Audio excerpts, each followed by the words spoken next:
Déclaration de sénateur, sénatrice Bellemare. Merci, Monsieur le Président.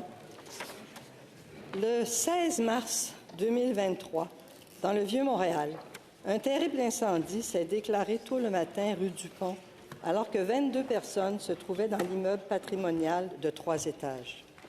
Des personnes coincées dans des logements sans issue de secours et sans fenêtres ont lancé des appels au 911 et à des proches. D'autres ont réussi à sortir ou ont dû sauter par les fenêtres pour sauver leur vie. 7 de ces personnes n'ont pas eu cette chance. Ce sont Camille Maheu, 76 ans, une cinématographe et vidéaste, étant connue dans son milieu comme une excellente portraitiste et pionnière du documentaire intime. Depuis ses débuts dans les années 70, elle photographiait le mouvement féministe, les communautés LGBT et les personnes marginalisées. Nathan Sears, 35, a recent PhD graduate.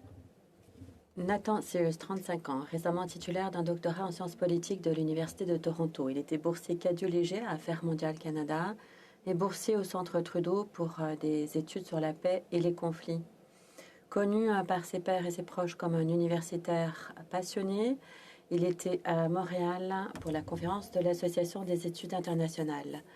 Dania Zafar, 31 ans, jeune graphiste, femme ambitieuse.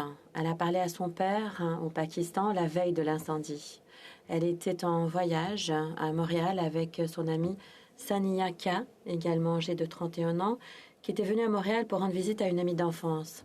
Sania a terminé une maîtrise en santé publique à Détroit.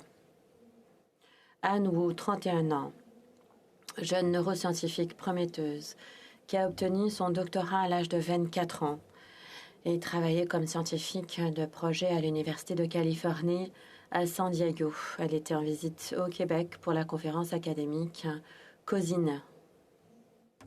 Charlie Lacroix, une jeune femme de 18 ans, décrite comme un papillon social très attentionné, qui adorait l'art et qui a appelé son grand-père pendant l'incendie, ainsi que Walid Belkaya, son ami, un jeune homme de 18 ans qui avait toute sa vie devant lui. Pour la famille et les amis des personnes qui ont perdu leur vie, l'attente a été insupportable avant qu'on retrouve et identifie leur corps dans les décombres, plusieurs jours après l'incendie. Comment un tel incendie peut-il encore se produire aujourd'hui chez nous? Le coroner en chef du Québec a ordonné une enquête publique sur ces décès. Ces décès n'auraient jamais dû se produire.